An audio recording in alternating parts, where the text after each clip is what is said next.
All right. All right, guys, thank you for joining us for this Monday Zoom and Learn. We typically do not go live on Mondays, but with the holiday week and the topic that we're about to cover, we thought it was important to go ahead and go live today so that we could get this information out to each and every one of you.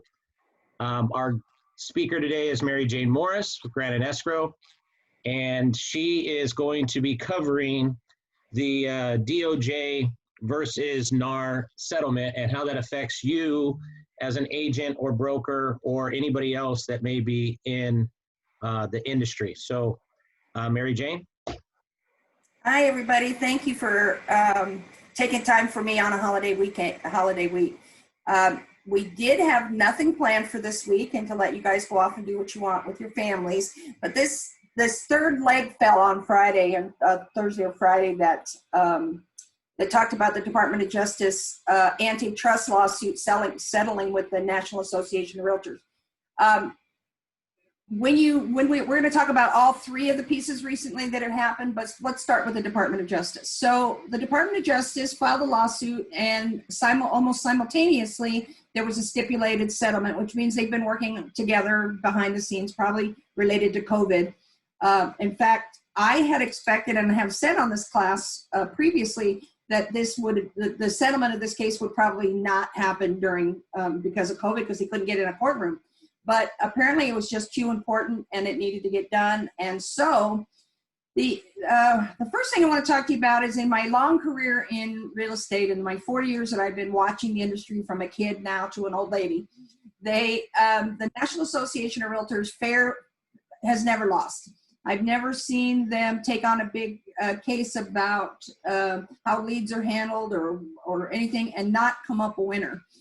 This one was pretty profound. I was trying to decide today if I want to phrase it as a win or a loss for the National Association of Realtors, because it was found that there were some antitrust, which means trying to create a monopoly or accidentally creating a monopoly or backing your way into a monopoly, whereby if you're not in our little club, then you can't participate in the way others can. So the Department of Justice said that in this stipulated finding that National Association of Realtors is going to actually have to hire a antitrust person to be on their team who can advise them and steer them away from these things. So the big changes that first of all, what were they accused of?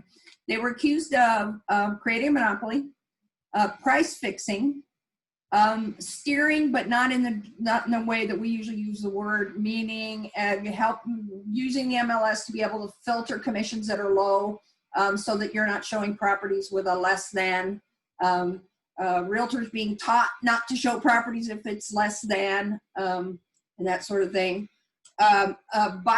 Buyers representing that they are free.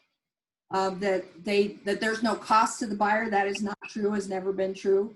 And then that there are associations out there, MLS associations that are not national association. There are private MLS groups. And because if you're not a member of one of those, you can't use the lockbox. And it is actually creating a environment of a monopoly. So CAR has agreed, National Association has agreed to several things. They have agreed to, when you will not be able to filter the MLS by commission amount anymore, very shortly. It has to be done within, I think, 20 or 30 days. You will not be able to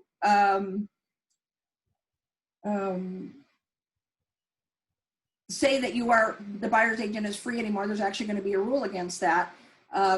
And you will probably, I'm trying to figure out how they're going to deal with the lock boxes, but I'm guessing maybe we're going to have to go combo at the same time that we go, whether you use a Supra or a Sentra box. That rule's changed a little bit in Temecula in the time I've been here. So I think we're going to wind up with both combo and a Sentra or Supra box to expand those. So setting that judgment aside for just a minute, we had two other things that happened to us in the last 30 days or so. One was the Fair Housing Amendment advisory that's been attached to 22 contracts in your zip forms.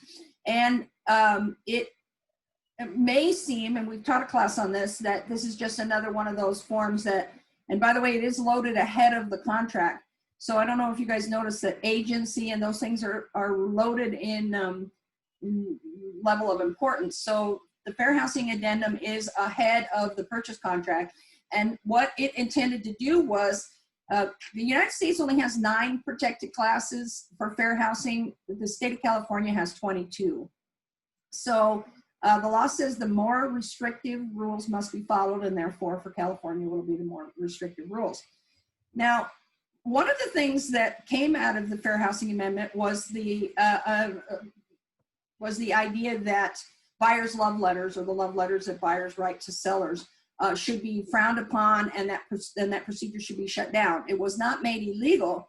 What the Fair Housing Addendum was intended to do is, when you're taking a listing or doing a contract, that you use this as an opportunity to remind yourself that what you may think is a positive thing that you've written in a buyer's love letter might accidentally trigger an unnecessary bias as well. I had one of our TCs talk about how disappointed she was because she'd worked so hard as a single mom to get to a place, and she really wanted to brag about what she had pulled together for her kids. And I said, the problem is every one of those coins flips, and you don't know what they're really thinking about, or what their perception might be of a single mom, or how you got to be one. So that's just an example. Now, of course, you and I are all aware, and I'm going to be treading this entire conversation very carefully, that due to the George Floyd death and the resulting wisdom that we've all gained from that, we know that protected speech, that you're going to have to be very careful about how you conduct yourself as we work with the different ethnicities and religions and familial statuses and homosexual couples and all that. So the final piece that I want to bring to your attention, and I'm going to sum them up together and we have a good talk about that, was right behind the fair housing came a code of ethics new paragraph 10.5 of the code of ethics. And it actually forbids hate speech as it relates to those 22 classes that are in the Fair Housing Addendum. I took John Giardinelli's, I always love to listen to the good lawyers talk about what the results are going to be of this. And he said quite plainly that if you are practicing real estate in the daytime and rioting at night and posting on your Facebook page and posting letters and these things are going to now be directly related to your real estate career. We have always had, I'm sorry, I let my phone ring. We have always had, I'm sorry, I lost my train of thought from that. We have always had rules about, I'm so sorry, I let that phone ring, so I lost my train of thought there, I apologize. So the code of ethics changed. Oh, so John said that we've always had moral turpitude as an option for losing your license in real estate. You kill somebody, you steal, you create fraud. It's gotten all the way down to taking, to suspending your license over child support and things like that. So they are now saying that your social media speech and what this rule is called is the off-duty conduct rule, which, by the way, I've been recommending for years to all brokers, that you should positively put in an off-duty conduct clause in your real estate contracts that you have with your realtors. You do want to separate yourself from that type of behavior when a person is representing themselves as one thing in the daytime, a fair housing, ethics following, rule following realtor, and then at night having a completely different lifestyle. There have been all kinds of these too that aren't just race related. We've seen people beat their dogs lately. We have seen people speak to children on the street because they don't think they belong there for whatever their perspective is. So we've seen a lot of crazy this year. So these three subjects are related to each other in that we're going to have a lot of, John Giarnelli has warned us that the violations that people are going to be able to make on your social media are going to be as easy as they are to violate your MLS right now. There's going to be that little violate button up in the corner, and you're going to be able to violate somebody anonymously. So you don't have to be willing to stand up to them to point it out. He feels like the fines are going to be pretty severe on that as well, and that these are going to come to licensing violations. So it was really important that I got out there today and talk to you guys a little bit about these are very important changes that have come along. Tommy, what was your impression when the DOJ settled last week? I was kind of shocked to see that there was a settlement. One, two, some may not know that this has been going on for quite some time. Yes. Right? I mean, this started like 5 years ago, and it's just now coming to fruition. So I think there's going to be a lot of gray area out there that still needs to be explained as well, right? There was a lot of talk about buyer's agents having to earn their own commission. That was the big threat of this lawsuit that we've been watching for the last 2 years, that buyers would be able to pay their agent directly, and there would be no cooperation. And NAR did fight for that and was able to save cooperation. However, your new MLS, after they get the rule change in place, when you print the customer copy or you send the customer copy of the MLS, it will now reveal what your commission is going to be, therefore what you are getting basically off the purchase price. So this would indicate to a savvy person that buyer's agents are not free.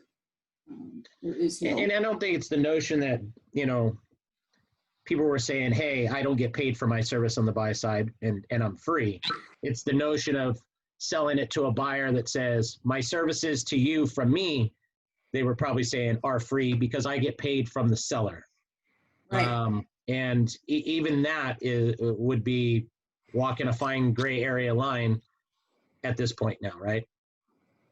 So we're going to have these MLS changes. We're going to have an opportunity to violate.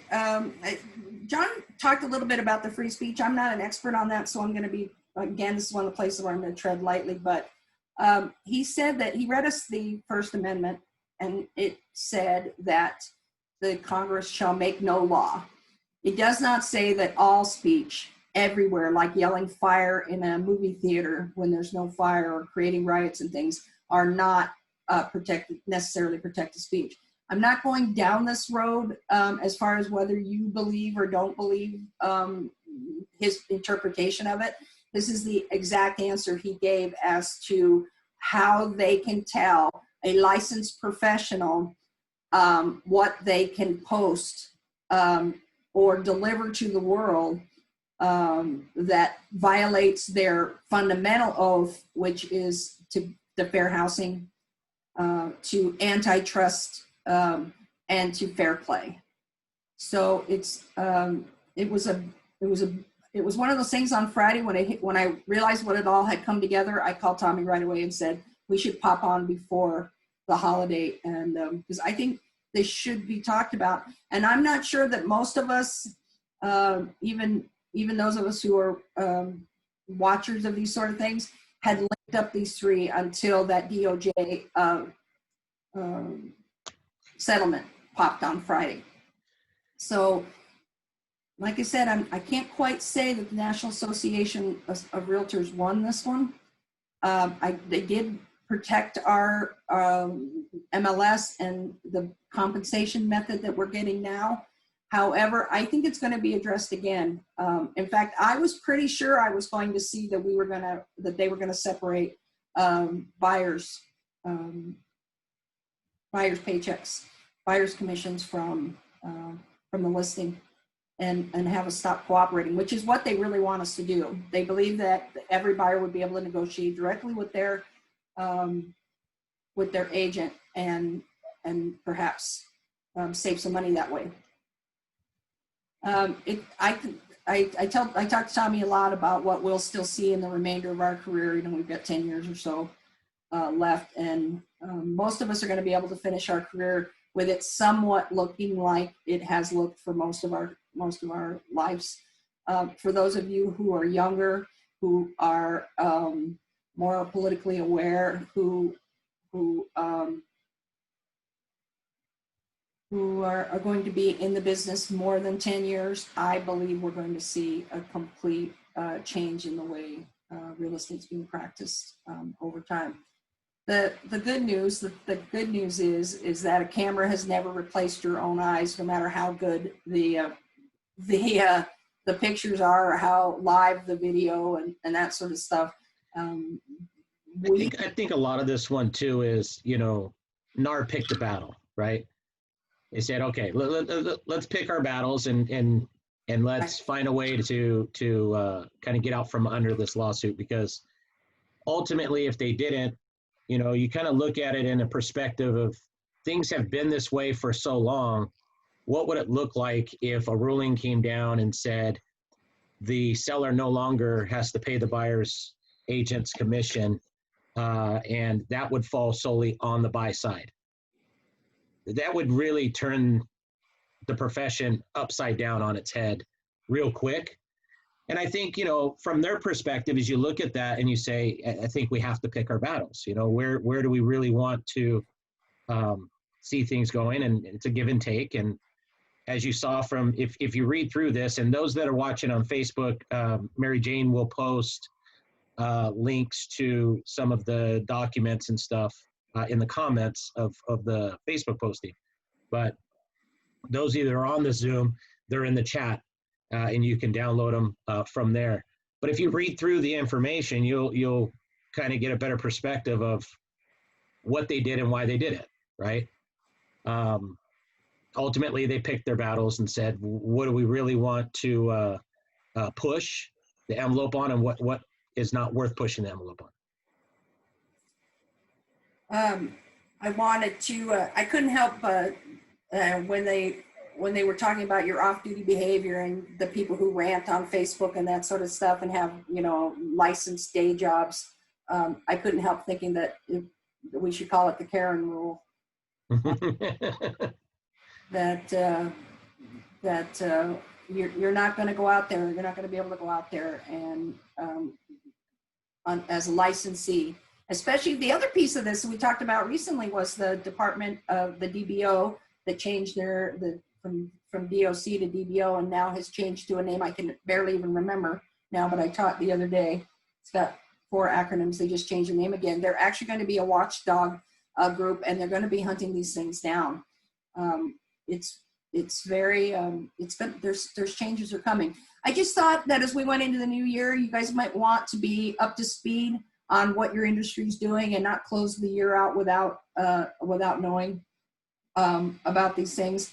Granted, escrow brought me here specifically to be a support to you and to offer broker level things that are useful to you that you don't usually get from another escrow company. And so we're happy to be out there about it.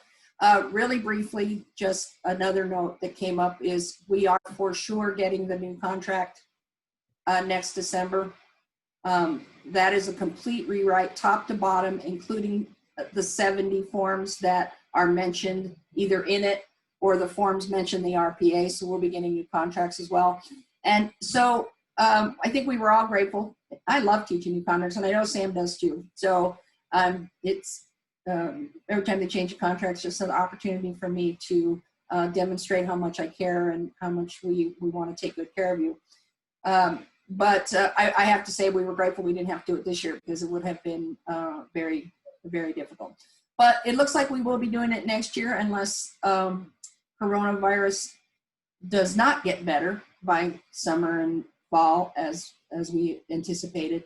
I'm sure we'd know by June whether we're going to get the new contract, but it will be a total rewrite of the purchase contract, so you can stand by for that next year as well. So my point of mentioning that is that it's probably good that we are dishing away some of these conversations and moving through them this year so that we can get where I'm really proud of us, honestly. The fair housing rule, once I understood it, one of the things I've always loved about real estate is we may be slow, but we self-police ourselves.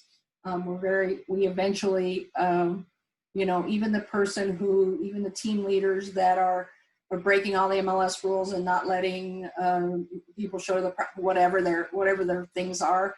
We eventually get to those people, just like we did with the coming soon rule recently. So I was proud of us. I'm happy to say that I think the thinking people of the world really very much wanted to improve their game as it came to fair housing and protected classes. And that there are so many of them, I can't even mention them all, but familial status, race, ethnicity, religion, marriage status. There are 22 of them. I couldn't do them all off the top of my head, but I'm proud of us that we are an industry who self-corrects. The one thing we have been taught to fear since the beginning of the time I've been in real estate is the loss of the MLS. As for now, we did not lose that. So much syndicates out and we wind up buying back our own leads, and there's whole conversations about that as well. But the reason that we haven't been able to is because there are 1,400 boards in America, and they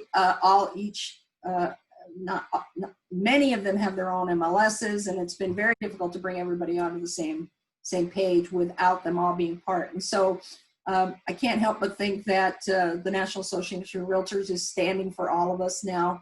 I know it's a tough year, but if you can pay your government piece of your board dues, this is where it goes, these kinds of things. So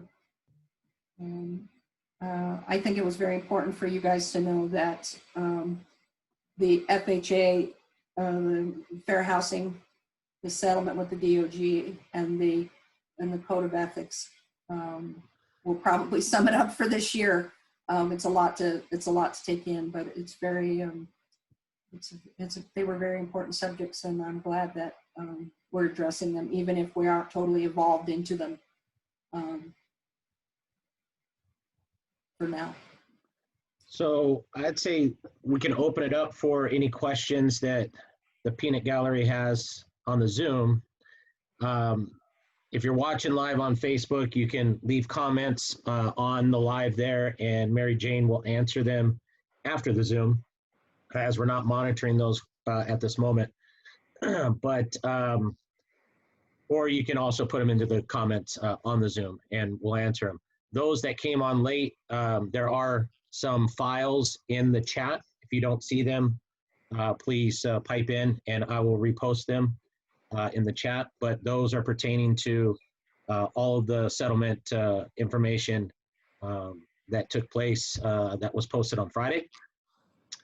And at that, we'll open it up. You guys all have the opportunity to unmute yourself and ask any questions that you may have. The forms that are available to you are the press release with a summation of the Department of Justice. You have the actual complaint, and you have the actual stipulation and settlement. I did not find the stipulation or the settlement or the filing of the complaint difficult to read at all. It's double spaced, plain language. So don't let it throw you that it's a court doc. It's very plainly worded. Yep. Daryl, do you have any questions? Yeah, I mean, now that we have constructive notice of what's coming down, has there been any type of chatter from our local board about, what may be coming down the pipe? No, but I'll bring somebody on to talk about it soon. Just let us get past the holidays, and we'll deal with it right in the first year. You know, I had one more thought I wanted to mention to you. They were mentioning, John Giarnelli mentioned, I always butcher that poor gentleman's name, so forgive me if there's a better way to say it, and I'm sure there is. They were mentioning that one of the task force things that you're going to be able to be violated on is not following COVID rules. I recently saw on a Facebook post that somebody was having a one time only 4-hour long open house because the seller didn't want anybody else in. Open house violation. Positively cannot have open houses. They said those signs that some people have said they don't need to participate in because there's no rule, the nice COVID note by the door that says how to conduct yourself when you're in the property, they're saying that is going to be a violation. So along with all these new rules, you know, we have a new sheriff in town, as they say, in politics, and we're going to be looking hard at COVID corrections and the people who are ignoring it as well. So wanted to mention that as well. I gave a lot of thought to the sensitivity of this issues, all of these issues before I came on. There is no way to not talk about these sensitive issues. For those of you who didn't take our fair housing class, the San Francisco Chronicle, and I can't remember who it is on the East Coast. I should know this is very easily Googleable, is how bad the discrimination was. They did a 5-year study. They trained people on how to go out and look for homes, and they reported how they were treated and how often they were ignored and how many times they were put aside. One of the interesting part of that study was they did appraisers as well. And in the home, they hung some appraisers saw a white family hanging on the wall, and some appraisers saw a black family hanging on the wall, and the black family's appraisals routinely came in lower.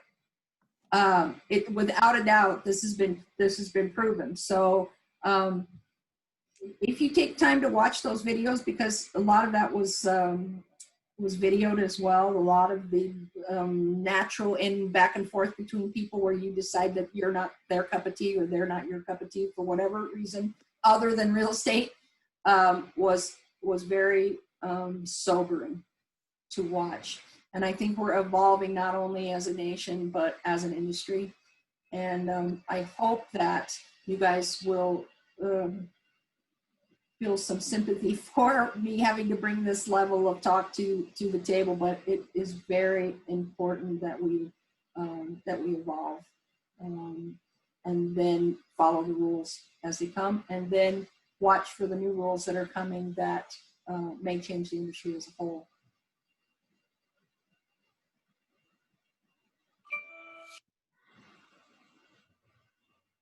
Tommy, I think you're muted.